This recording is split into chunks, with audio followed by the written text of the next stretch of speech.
ರಾಜ್ಯಾದ್ಯಂತ 3 ದಿನಗಳ ಶೋಕಾಚರಣೆಗೆ ಸರ್ಕಾರ ಆದೇಶವನ್ನು ಕೂಡ ಕೊಟ್ಟಿದೆ. ಇವತ್ತು ಕ್ರಿಯಾ ಸಮಾಧಿ ಆಗುತ್ತೆ. ಕ್ರಿಯಾ ಸಮಾಧಿ ವಿಧಿವಿಧಾನಗಳನ್ನು ತುಂಬ ಭಕ್ತಿ ಭಾವದಿಂದ ಧಾರ್ಮಿಕ ವಿಧಿವಿಧಾನಗಳನ್ನು ಯಾವ ರೀತಿ ಪಾಲನೆ ಮಾಡಬೇಕು ಆ ಎಲ್ಲ ಸಿದ್ಧತೆಗಳನ್ನು ಕೂಡ ಈಗಾಗಲೇ ಕೈಗೊಳ್ಳಲಾಗ್ತಾ ಇದೆ. ಮಠದ ಆವರಣ ಇಂದು ಮಹಾಪುರುಷನ ಕ್ರಿಯಾ ಸಮಾಧಿಗೆ ಸಿದ್ಧಗೊಳ್ತಾ ಇದೆ. ದೇಹಧಾರಿಯಾಗಿ ದೈವನನ್ನು ನಾವು ನೋಡ್ತಾ ಇದ್ವಿ, ಆದರೆ ಆ ದೇಹವಿಲ್ಲದೆ ಆ ದೈವತ್ವವನ್ನ ಅರ್ಥ ಮಾಡಿಕೊಳ್ಳುವ ನಿಟ್ಟಿನಲ್ಲಿ ಇವತ್ತಿನ ತುಮಕೂರಿನ ಸಿದ್ಧಗಂಗಾ ಮಠ ಸಿದ್ಧಗೊಳ್ತಾ ಇದೆ. ವೀಕ್ಷಕರೇ, ಹಲವಾರು ದಿನಗಳಿಂದ ಹಲವಾರು ಏರುಪೇರುಗಳಿಗೂ ಕೂಡ ಕಾರಣವಾಗಿತ್ತು ಅವರ ದೇಹ.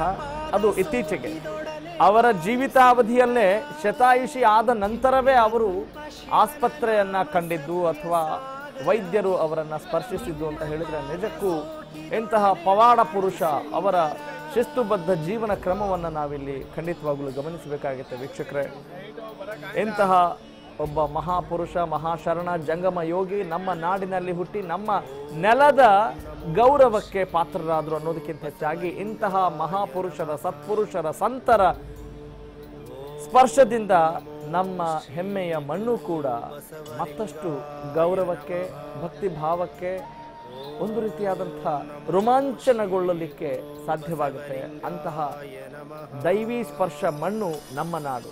ಹೀಗಾಗಿನೇ ಭಾರತ ಅತ್ಯದ್ಭುತ ಅಂತ ನಾವೆಲ್ಲ ಕರಿತೇವೆ.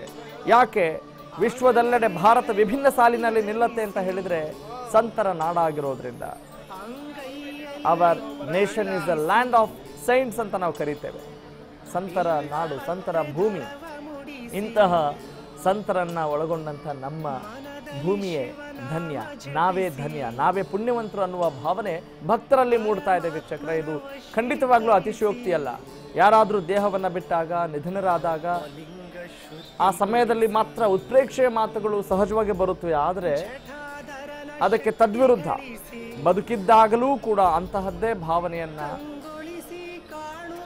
ಡಾಕ್ಟರ್ ಶಿವಕುಮಾರ ಸ್ವಾಮೀಜಿ ಮೇಲೆ ತಳೆದಿದ್ರು. ತದನಂತರ ಅವರ ದೇಹ ಬಿಟ್ಟ ನಂತರವೂ ಕೂಡ ಅದೇ ರೀತಿಯಾದಂಥ ಭಾವನೆಗಳು ವ್ಯಕ್ತವಾಗ್ತವೆ.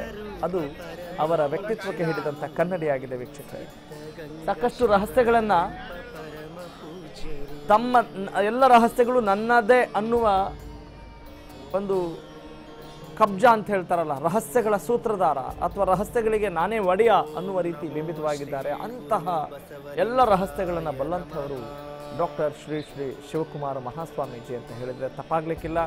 ಎಲ್ಲ ಜಾತಿ, ಮತ, ಲಿಂಗ ಭೇದವನ್ನ ಮರೆತು ಅವರು ಮಾನವ ಧರ್ಮವನ್ನ ಪಾಲನೆ ಮಾಡಿದಂಥ ಕೀರ್ತಿ, ಎರಡನೆಯ ಬಸವಣ್ಣ ಅನ್ನುವ ಹೆಗ್ಗಳಿಕೆ ನಮ್ಮ ರಾಜ್ಯದಲ್ಲಿ ಉದಯಿಸಿದಂಥ ಡಾಕ್ಟರ್ ಶಿವಕುಮಾರ ಸ್ವಾಮೀಜಿಗೆ ಸಲ್ಲತ್ತೆ ಅಂತ ಹೇಳಿದ್ರೆ ಅಂತಹ ನಾಡಿನಲ್ಲಿ ನಾವೆಲ್ಲ ಇದ್ದೇವೆ ಅನ್ನೋದೇ ಧನ್ಯ, ಪುಣ್ಯವಂತರು ಅನ್ನುವ ಭಾವನೆ ಪದೇ ಪದೇ ಹೇಳಲಿಕ್ಕೆ ಬಯಸ್ತೇನೆ. ವೀಕ್ಷಕರೇ, ನಿಜಕ್ಕೂ ಭಾರತ ರತ್ನ ಅವರಿಗೆ ಸಿಗಬೇಕು ಅನ್ನುವ ಒಂದು ಅಭಿಯಾನವನ್ನು ಕೂಡ ನಿಮ್ಮ TV5 ಇತ್ತೀಚೆಗೆ ಪ್ರಾರಂಭ ಮಾಡಿದೆ. ಅದಕ್ಕೆ ಸಾಕಷ್ಟು ಸಂಖ್ಯೆಯಲ್ಲಿ